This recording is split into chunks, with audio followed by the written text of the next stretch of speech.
اب وہ چھٹے کے پاس گیا تو اس نے کہا جناب کیا بات ہے، سفید کرتا اور کالا امامہ. اب وہ غصے میں اتنا باولا ہوا کہ پہلے ہنسا پھر رویا، پھر اسے سمجھ نہ آئی کہ دکان کا تالا کس چابی سے میں نے کھولنا ہے. بس وہ شام ہوئی تو اس بیچارے کو بچوں نے روڑے مارنے شروع کر دیے. وہ اتنی تکلیف میں آ گیا کہ لوگ اسے پاگل کہنے لگے. کیوں؟ اس لیے کہ لوگ منصوبہ بند، افواہ تھی نا کہ میری طبیعت خراب ہے، تو لوگوں نے حال پوچھ پوچھ کر بیمار کر دیا. لوگوں کی باتیں، لوگوں کے تبصرے، لوگوں کے کومنٹس. بولے امام شافعی فرمانے لگے لوگوں کی باتیں پتھروں کی طرح ہوتی ہیں، یہ روڑوں کی طرح ہوتی ہیں. اگر انہیں کمر کے اوپر رکھ لو گے نا تو یہ تمہاری کمر توڑ دیں گی، اور اگر تم ان کو اپنے پیروں کے نیچے رکھ لو گے تو تمہارا قد اونچا ہو جائے گا. بس دنیا میں وہ لوگ پریشان ہوتے ہیں جو لوگوں کی باتوں کو کندھوں پر سوار کر لیتے ہیں. جو پیروں کے نیچے رکھے، جو پاؤں کے نیچے رکھے، ان کا قد. وہ پرانے زمانے میں نا عارف رومی رحمۃ اللہ علیہ فرماتے ہیں کہ ایک بیل گائے گر گئی تھی کنویں کے اندر، تو اب وہ لوگ اس کو نکال تو نہیں سکتے تھے، تو انہوں نے اس طرح کیا کہ مٹی ڈالنی شروع کر دی کہ اب بدبو آئے گی، پریشانی ہوگی، تو اس کو بند کر دیتے ہیں اندر ہی کنویں کو. کنواں نئی جگہ پہ کھود لیتے ہیں. انہوں نے جب اس کے اندر مٹی ڈالی نا تو وہ گائیں جو تھی وہ مٹی جھاڑ کے تو مٹی کے اوپر آ گئی. انہوں نے پھر مٹی ڈالی تو وہ تھوڑی اور اوپر آ گئی، اور مٹی ڈالی تو اور وہ مٹی ڈالتے گئے اور گائیں وہاں سے کنویں سے باہر آ گئی. لوگوں نے دفن کرنا چاہا، وہ باہر نکل آئی. او میرے بھائی، لوگ بھی اپنی باتوں میں دفن کرنا چاہتے ہیں، لیکن یاد رکھنا جو چمکنے والے تھے وہ چمکتے ہی رہے. جن کو اللہ نے عزت دی تھی ان کی گھٹائی کوئی نہیں سکا. اتنی لمبی زبانیں کھول کے لوگوں نے صحابہ کے بارے میں باتیں کی. باتیں ہو رہی ہیں. لوگ جن کو دبانا چاہتے تھے، آج نہیں صوفیاء کی مخالفت شروع ہوئی، ان کے زمانے میں بھی ہوئی. ان کے دور میں ان کے خلاف کتابیں لکھی گئیں. لکھنے والے خدا جانے کہاں ہیں، اور داتا صاحب ہو رہی ہے، خواجہ صاحب ہو رہی ہے. حضور غوث اعظم کے ان کے زمانے میں بھی ایسا نہیں ہوا کہ بڑی خوشی سے لوگوں نے آگے بڑھ کے پھول ڈالے ہوں. ان کے دور میں باقاعدہ جتھے تیار ہوئے، جتھے، اور پورا کام کیا گیا. اور ویسے بھی اگر کوئی شخص آپ کا مخالف ہی نہیں ہے تو پھر آپ کو چمکنے کا مزہ کیسے آئے گا؟ کوئی تو مخالف ہو نا، کوئی تو ہو نا جو کوئی بات کرے. دیکھیں نا، اگر اندھیرا نہ ہو، رات نہ ہو، تو بلب کی کوئی اہمیت رہ جائے گی؟ یہ چمکتا ہی تب ہے جب اندھیرا زیادہ ہوتا ہے. ہم کہتے ہیں اندھیرا ہو گیا، اور بھائی تجھے چمکنے کا موقع دیا ہے اندھیرے نے، تجھے اس نے عروج دیا. تم دیے باد مخالف سے نہ گھبرا اے عقاب، یہ تو چلتی ہے تجھے اونچا اڑانے کے لیے. تو باتوں سے پریشان نہ ہو. میں نے کہا کہ اگر آپ باتوں کا پہاڑ بنا کے اوپر سوار ہو جائیں گے نا تو قد اونچا کریں گی باتیں. جو بندہ ڈسکس ہونے لگ جاتا ہے وہی تو مشہور ہوتا ہے، اسی کی تو بات ہوتی ہے. دیکھیں کیا ہوتا تھا بھلا مکے میں. کوئی بندہ باہر سے آتا تو ابو جال اسے کھڑا کر کے کہتا حضور کے پاس نہ جانا. تو کہتا پتہ تو کروں بھلا نبی پاک کے پاس کیا ہے، پتہ تو کروں بھلا حضور کے پاس کیا ہے. تو جن سے تعارف نہیں ہونا تھا وہ بھی تعارف کرا رہے تھے رسول پاک کا. تو اس لیے باتوں سے گھبرا جانا. ہاں ایک بات ہمیں کتاب و سنت میں ملتی ہے، اس پر ضرور غور کریں. تہمت والی جگہ سے بچیں، تہمت کا موقع نہ دیں. مطلب بلا وجہ ہی اپنے لیے بحث کا دروازہ کھولنا یہ درست نہیں ہے. اپنے لیے ہم نا دروازے کھول لیتے ہیں بحث کے. مفت کی بحث ہو رہی ہے، فلانا بھی ڈسکس کر رہا ہے. کچھ چیزیں ایسی ہوتی ہیں جو سب کی سمجھ کی نہیں ہوتی، وہ سب کے سامنے ڈسکس کرنا ضروری نہیں ہوتا. حضرت سیدنا ابو ہریرہ رضی اللہ تعالیٰ عنہ فرمایا کرتے تھے مجھے نبی پاک علیہ السلام نے علم کی 2 تھیلیاں دی ہیں، میں نے ایک کھولی ہے تمہارے سامنے، ایک کھولی ہے، دوسری نہیں کھولوں گا. اس لیے کہ ہر بندے کو بات اس کے ظرف کے مطابق کرنی چاہیے. تو موقع نہ دیں. نبی پاک صلی اللہ علیہ وسلم نے فرمایا اس بندے نے اپنی، یہ بخاری میں موجود ہے، فرمایا اس نے اپنی عزت اور اپنی جان کو محفوظ کر لیا جو فتنے والی جگہ سے بچ گیا. جہاں تہمت لگ سکتی ہے اس جگہ سے بچیں. جان بوجھ کے لوگوں کو موقع نہ دیں باتیں کرنے کا، جان بوجھ کے موقع نہ دیں. جامع ترمذی کے اندر حدیث موجود ہے، حضرت سیدنا عمر فاروق رضی اللہ تعالیٰ عنہ نے ایک موقع پر اجازت مانگی تھی نبی پاک صلی اللہ علیہ وسلم سے. عرض کیا یا رسول اللہ صلی اللہ علیہ وسلم مجھے آپ اجازت دے دیں میں عبداللہ بن ابی سلول کی گردن اڑا دوں, یہ منافق بار بار آڑے آتا ہے, بار بار تکلیف دیتا ہے, آپ مجھے اجازت دیں میں اسے قتل کر دوں. اب وہ چونکہ کلمہ پڑھتا تھا ساتھ تو رہتا ہی تھا نا, بہت سارے لوگ اسے مسلمان جانتے تھے, تو حضرت سیدنا عمر فاروق رضی اللہ تعالیٰ عنہ نے اجازت چاہی کہ یا رسول اللہ صلی اللہ علیہ وسلم اگر آپ مجھے اجازت دے دیں, یہ ترمذی میں موجود ہے, یعنی آپ اس جگہ سے بچیں جہاں تہمت لگ سکتی ہے, جہاں بلا وجہ کسی شخص کو شر پھیلانے کا موقع مل سکتا ہے. یا رسول اللہ مجھے اجازت دے میں عبداللہ بن ابی سلول کی گردن اڑا دوں. تو نبی پاک صلی اللہ علیہ وسلم نے فرمایا کہ عمر اگر میں تمہیں ایسا کرنے کی اجازت دوں گا تو لوگ کہیں گے کہ وہ اپنے قریبیوں کو انہوں نے مروانا شروع کر دیا ہے, ساتھ والوں کو ہی مروانا شروع, لوگ تو اسے مسلمان سمجھتے ہیں تہمت والی جگہ سے. بلکہ بخاری شریف میں اسی طرز کا ایک اور پیغام بھی ہمارے لیے موجود ہے. یہ جو حرم شریف آج ہمارے سامنے ہے نا بیت اللہ شریف, اس میں ایک پیچھے مقام ہے جس کو حتیم کہا جاتا ہے, یہ خانہ کعبہ کا حصہ ہے. حضور صلی اللہ علیہ وسلم کے اعلان نبوت سے پہلے جب قریش مکہ نے اسے تعمیر کیا نا دوبارہ سے, تو انہوں نے چندے کا کوئی اس طرح کا مزاج بنایا تھا کہ اس بندے سے پیسے لینے ہیں جس کے بالکل ہی جائز ہو. اس ترتیب سے انہوں نے خانہ کعبہ کی تعمیر کی کہ پھر وہ ساری تعمیر نہ کر سکے, حتیم باہر رہ گیا. تو نبی پاک صلی اللہ علیہ وسلم نے ایک دن فرمایا, بخاری میں موجود ہے, حضور فرمانے لگے عائشہ اگر تمہاری قوم جاہلیت کے قریب نہ ہوتی, کیونکہ ابھی قریب جاہلیت چھوٹی ہے نا, ابھی لوگوں نے کلمہ پڑھنا شروع کیا ہے, فرمایا اگر یہ جاہلیت کے قریب نہ ہوتے تو میں کعبے کو انہی بنیادوں پر دوبارہ بنا دیتا جن بنیادوں پر حضرت ابراہیم علیہ السلام نے بنایا تھا. لیکن چونکہ یہ جاہلیت کے قریب ہیں, ان کی سمجھ میں چیز نہیں آئے گی, یہ شک میں پڑ جائیں گے, پریشان ہو جائیں گے, لہذا میں یہ کام نہیں کرتا. بہت ساری چیزیں ایسی ہیں کہ جن کی وجہ سے بعض سادہ لوگ ابہام کا شکار ہوتے ہیں, ابہام کا. ہمارے علماء نے اس طرح کیا کہ بڑے طے کر کے عقائد کے عنوانات امت تک پہنچائے. ہر آدمی ہر شعبے کا اسپیشلسٹ نہیں ہوتا, بہت ساری لوگ باتیں مریض کے سامنے کرنے والی نہیں ہوتی, وہ صرف لواحقین کو بتانے والی ہوتی. پھر کچھ لوگ اور آئے جنہوں نے کہا کہ ہم تو ایفیشنسی دکھائیں گے, کچھ خاص ہر بات کھول کر لوگوں کے سامنے رکھیں گے. تو اس کا نقصان پھر یہ ہوتا ہے کہ سادہ لوگ مشکلات کا شکار ہوتے ہیں. وہ پھر جب کہتے ہیں ہر چیز ڈسکس کر لینی چاہیے تو پھر باتیں دور نکل جاتی ہیں. پھر لوگوں نے انبیاء کرام علیہم السلام کی اجتہادی خطاؤں کو ڈسکس کرنا شروع کیا. ربنا ظلمنا انفسنا, اگر حضرت آدم یہ لفظ کہیں تو ان کے لیے تو ٹھیک ہے, لیکن اگر کوئی غلام اور امتی اور بیٹا اٹھ کے یہ لفظ کہے تو اس کے لیے ٹھیک نہیں ہے. تو میرے عزیز ایسے کام نہ کریں جس کی وجہ سے بلا وجہ بحث کا. ہمارے یہاں کچھ لوگوں کو شوق ہے خبروں میں رہنے کا, وہ ایسی باتیں چھیڑتے ہیں جن سے نہ وہ خبروں میں رہ سکیں. میں نے دیکھا ہے وہ کہتے ہیں جی میں نے کوئی انوکھی بات کرنی ہے. بھئی انوکھی بات کرنے سے بندہ مشہور تو ہو جاتا ہے. ہمارے زمانے میں مشہور ہی وہ ہوتا ہے جو دوسروں سے ذرا ہٹ کے بات کرے, انوکھی کرے.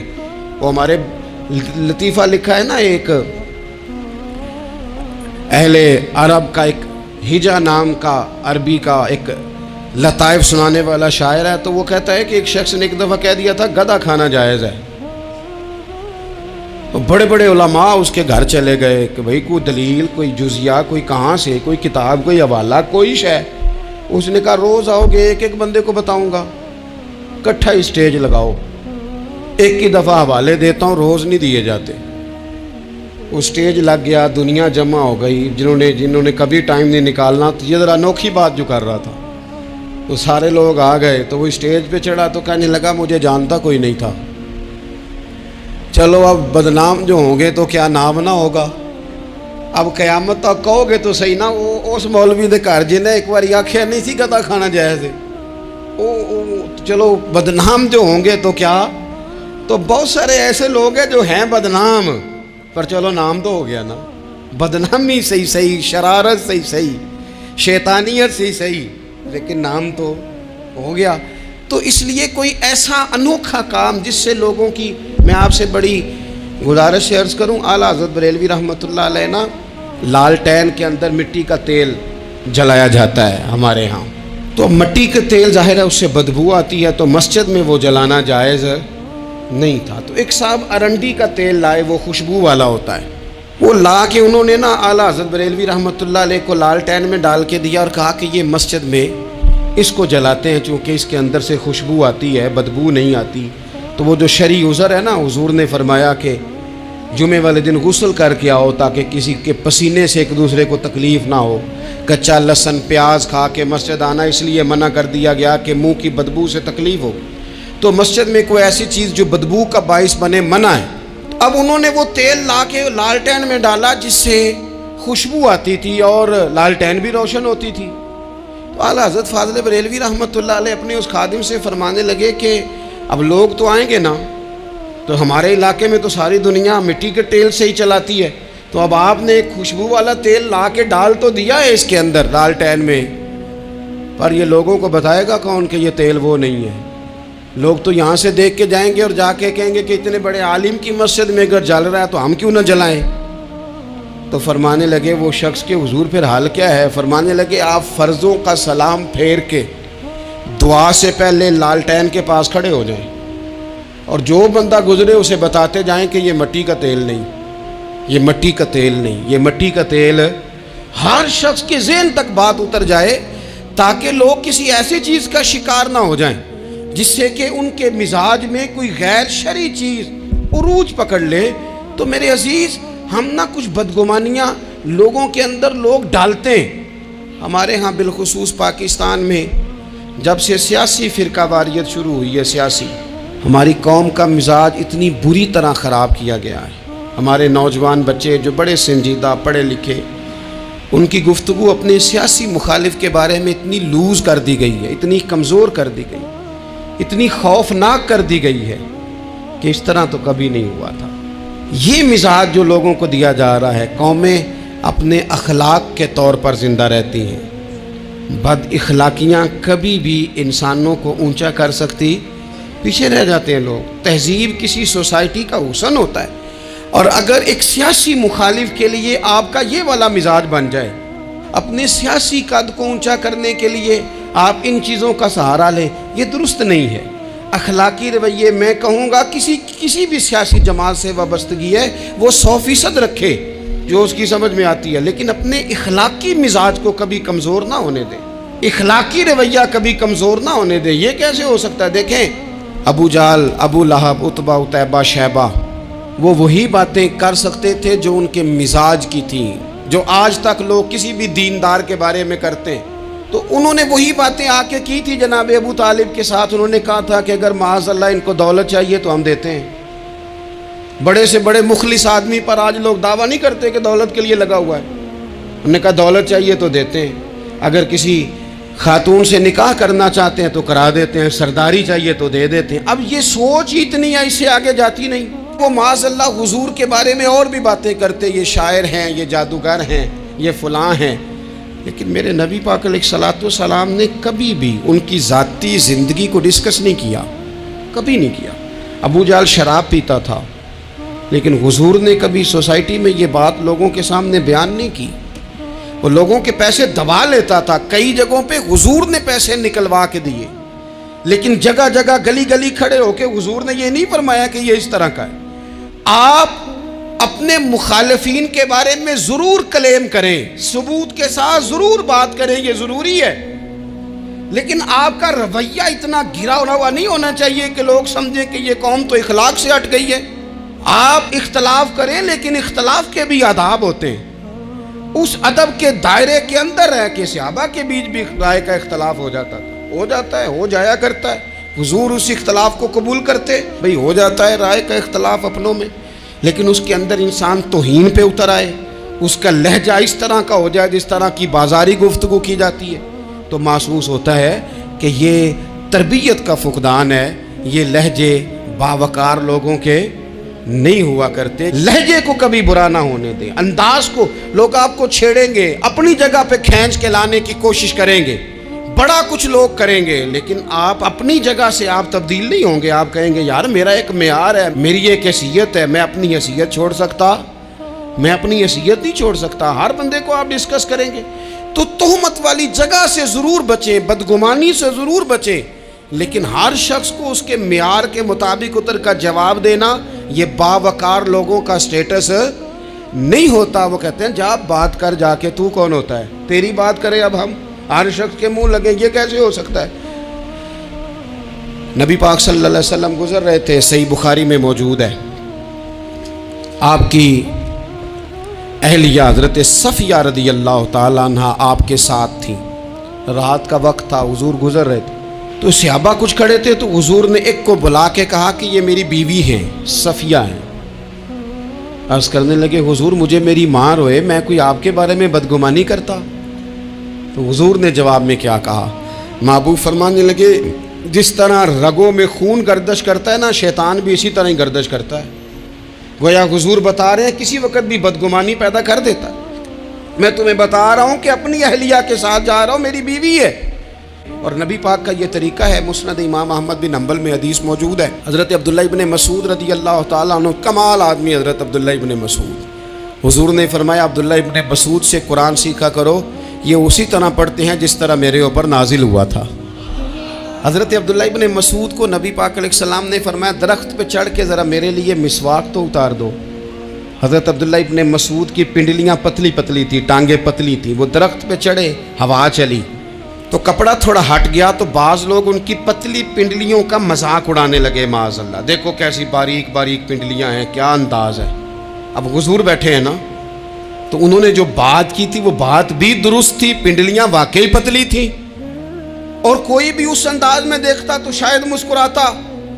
جب انہوں نے کہا نا دیکھو پتلی پنڈلیاں، تو حضور نے ہمارے لیے طریقہ کیا چھوڑا، ہمارے لیے سیرت کیا چھوڑی. حضور سید عالم فوراً ارشاد فرمانے لگے، نبی پاک فرمانے لگے چپ کرو، تم میرے عبداللہ کی پنڈلیوں کو پتلا پتلا کہہ رہے ہو نا، قیامت کے دن جب میزان لگے گا اور ان پنڈلیوں کا تمہیں وزن پتہ چلے گا، پھر پتہ چلے گا میرے عبداللہ کی شان کیا ہے. یہ بڑی وزنی پنڈلیاں ہوں گی، جب ان کا میزان پر وزن تلے تو آپ دفاع کریں. بہت سارے باتیں کرنے والے وہیں رہ جاتے ہیں اور کام کرنے والے کہیں کے کہیں پہنچ جاتے ہیں. باتیں کرنے والوں میں سے نہ ہوں، کام کرنے والوں میں سے ہوں. اللہ توفیق عطا فرمائے. آخر دعوانا الحمدللہ رب العالمین.